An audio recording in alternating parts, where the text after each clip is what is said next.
नमस्कार। आज हम भस्त्रिका प्राणायाम के बारे में पूरा डिटेल में समझेंगे कि इसको कैसे करना चाहिए, इसको करना क्यों आवश्यक हो गया है, इसको करने के क्या क्या फायदे होते हैं और भस्त्रिका प्राणायाम करने के लिए आपको किस तरीके से पहले तैयारी करनी चाहिए। तो सबसे पहले भस्त्रिका प्राणायाम अर्थात भस्त्रिका का मतलब होता है लोहार की धौंकनी के जैसे तेज आवाज। इस प्राणायाम को सही तरीके से कैसे किया जाए, इसको बताने के लिए, सिखाने के लिए हमारे साथ हैं डॉक्टर उम्मेद जी। ये आपको पूरा प्रोसेस भस्त्रिका का क्या होता है ये बताएंगे।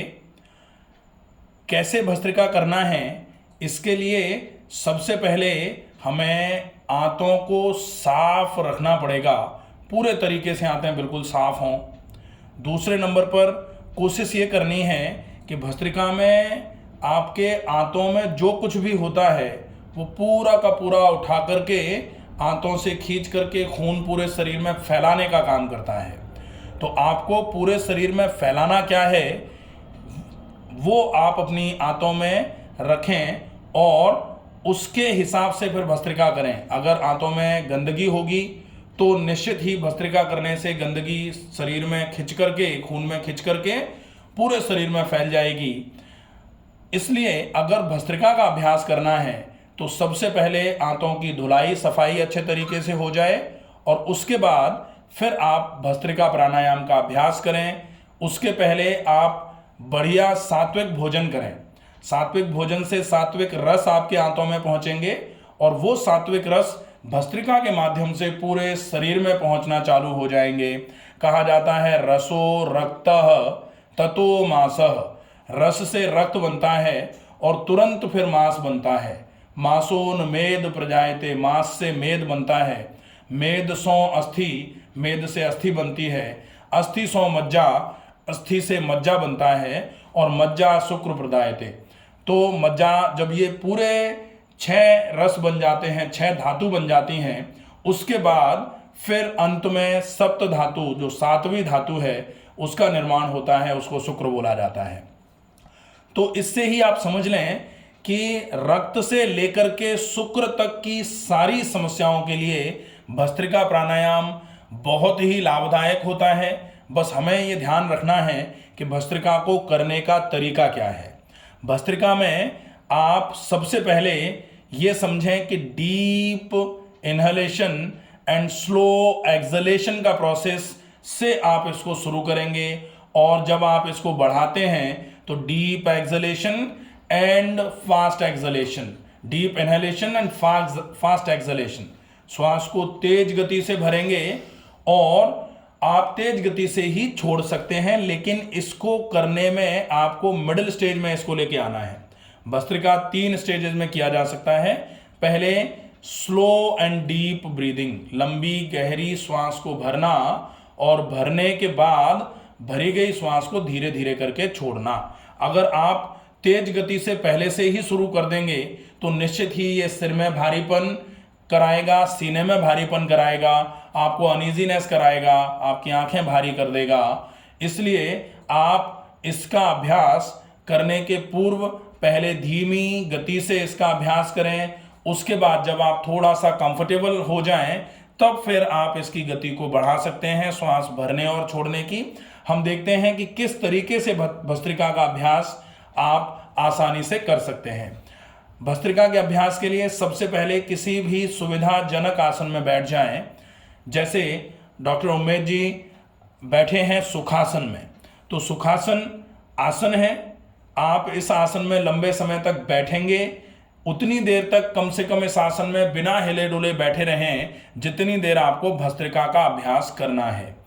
आप प्राणायाम में अगर हिलना डुलना बार बार करते हैं तो प्राणायाम का लगभग 30 से 40% असर तो लगभग खत्म हो जाता है। इसलिए आपको पहले आसन कराया जाता है, उसके बाद प्राणायाम, ताकि आसन से आपका शरीर स्थिर होना चालू हो जाए और उसके बाद आप प्राणायाम करेंगे तो प्राण का संचार पूरे शरीर में होना शुरू हो जाता है।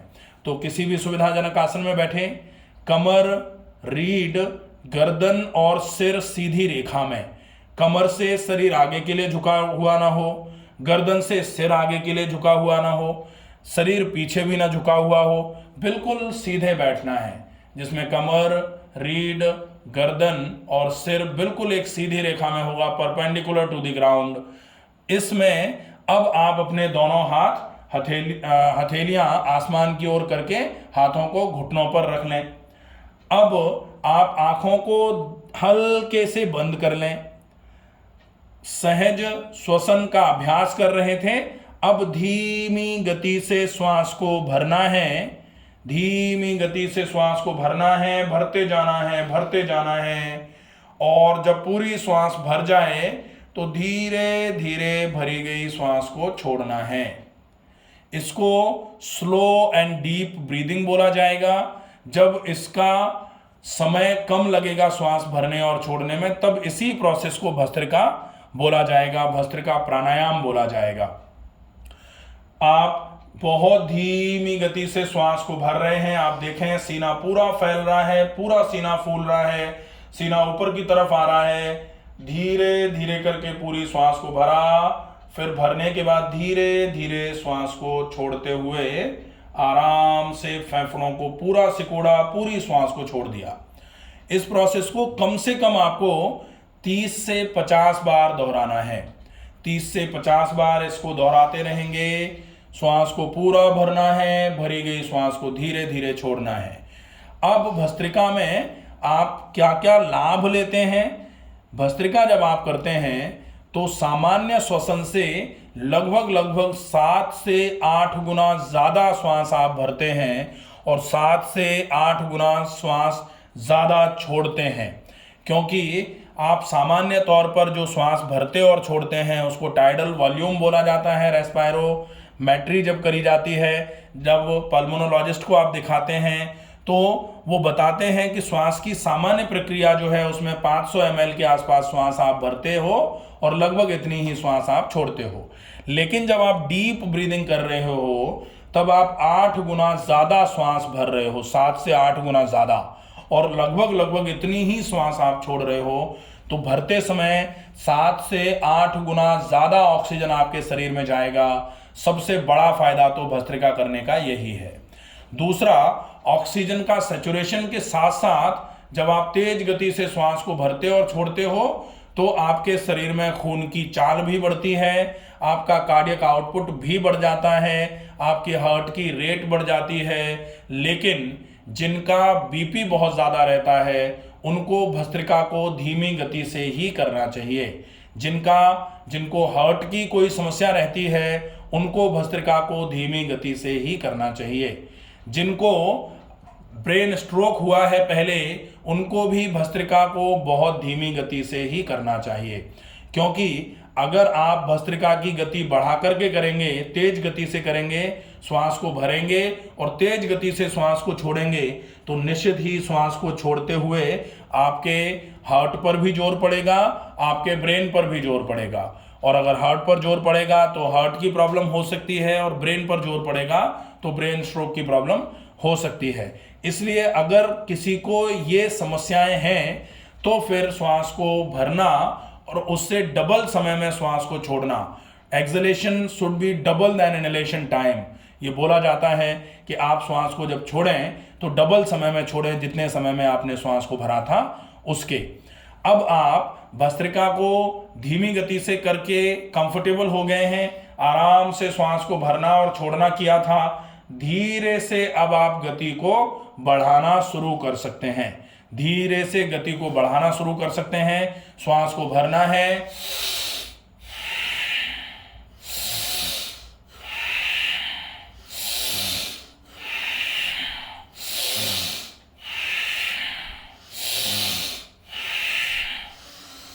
पूरी श्वास को भरना है, पूरी श्वास को छोड़ना है, पूरी श्वास को भरना है, पूरी श्वास को छोड़ना है। लगातार यही प्रक्रिया जितनी देर आप कर सकते हैं उतनी देर करें। श्वास को छोड़ते समय थोड़ा सा ज़्यादा समय लगाएं, जितना श्वास को भर रहे हैं उससे ज़्यादा समय छोड़ने में लगाना है।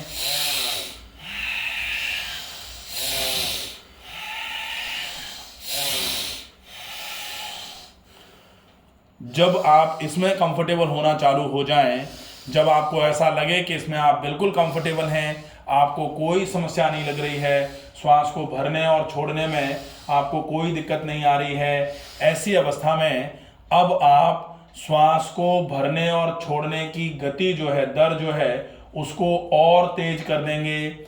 और तेज मतलब जितनी तेज गति से श्वास को भरना छोड़ना कर सकते हैं। अब इसको बोला जाता है भस्त्रिका। लोहार की धौंकनी जैसे चलती है, बिल्कुल वैसे।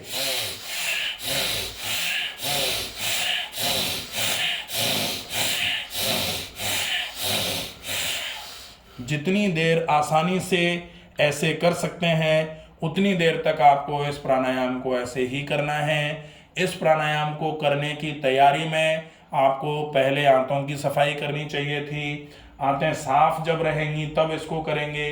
दूसरा, कोशिश करें कि आपकी नाक बिल्कुल खुली हुई हो। नाक के खुले होने के लिए आप नैति कर सकते हैं। नैति करने के बाद सफ़ेदे की भाप कर सकते हैं, जिसमें आपको जो यूकलिप्टस के पत्ते होते हैं वो पानी में डाल करके उबाल करके उसकी भाप नाक से होते हुए फेफड़ों तक ले जानी है। उसके बाद अच्छे तरीके से नाक को छिड़किए और उसके बाद फिर आप नस्य करिए। नस्य मतलब गाय का घी, देसी गाय का शुद्ध घी अगर कहीं अवेलेबल हो जाए तो आप वो 4-4 बूंद दोनों नासिकाओं में डाल करके फिर इसका अभ्यास करेंगे। क्योंकि नाक बिल्कुल चिकनी रहेगी तो श्वास के आवागमन से, वात के आवागमन से रूखापन नहीं आएगा। ये बहुत इफेक्टिवली आपकी हर रोग में मदद करेगा। रोग चाहे कब्ज का हो और चाहे फिर वो कैंसर का हो।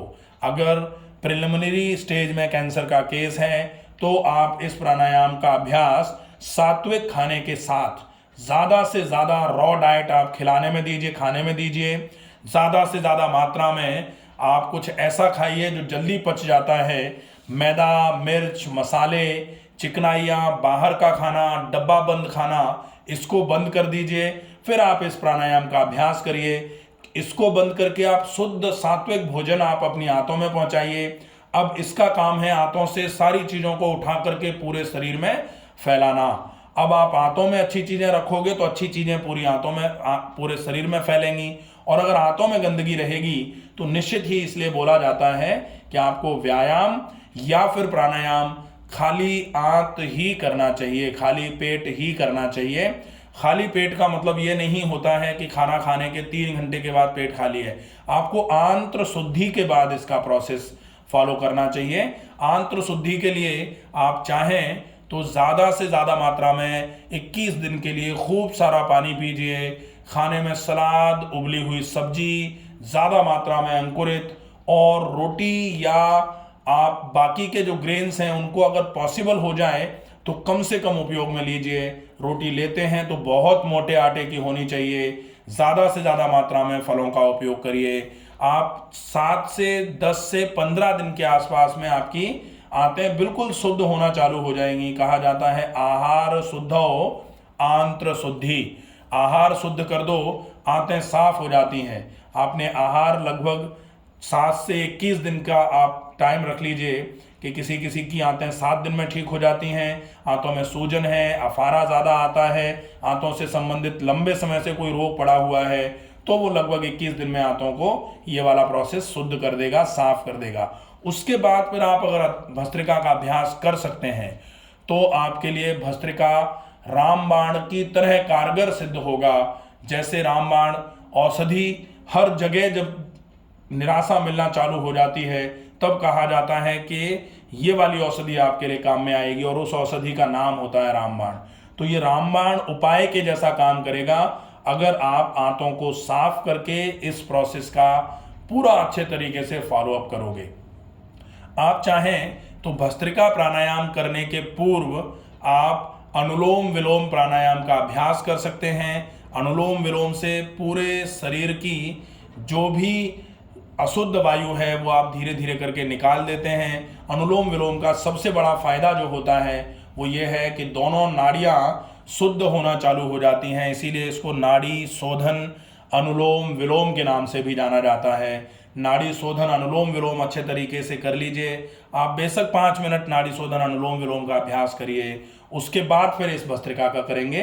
तो नाड़ी शोधन अनुलोम विलोम बाय डॉक्टर रमाकांत शर्मा, एक वीडियो पहले से अपलोडेड है, आप उसको देख सकते हैं। उसको पूरा समझ के नाड़ी शोधन करिए 5 मिनट, और उसके बाद लगभग 10 से 15 मिनट, कम से कम पॉसिबल हो जाए तो 20 मिनट इस भस्त्रिका का उपयोग आप कर लीजिए। निश्चित ही आप पाएंगे कि लगभग महीने से सवा महीने में ही आपके ये जितने भी छोटे मोटे रोग होते हैं, लाइफस्टाइल इंड्यूस्ड जितनी भी डिसऑर्डर्स हैं, वो सारे के सारे कम होना शुरू हो जाएंगे। आशा है ये वीडियो में बताई गई बातें आपको पूरी समझ में आएंगी, और भस्त्रिका प्राणायाम आप बहुत अच्छे तरीके से करके अपने और अपने परिवार के लोगों का आप स्वास्थ्य सुधार सकते हैं। जो इस प्राणायाम का अभ्यास अच्छे तरीके से करेंगे, निश्चित ही उनके स्वास्थ्य में बहुत अच्छे तरीके से पॉजिटिवली सुधार आएगा। स्वस्थ रहिए, सुरक्षित रहिए। धन्यवाद।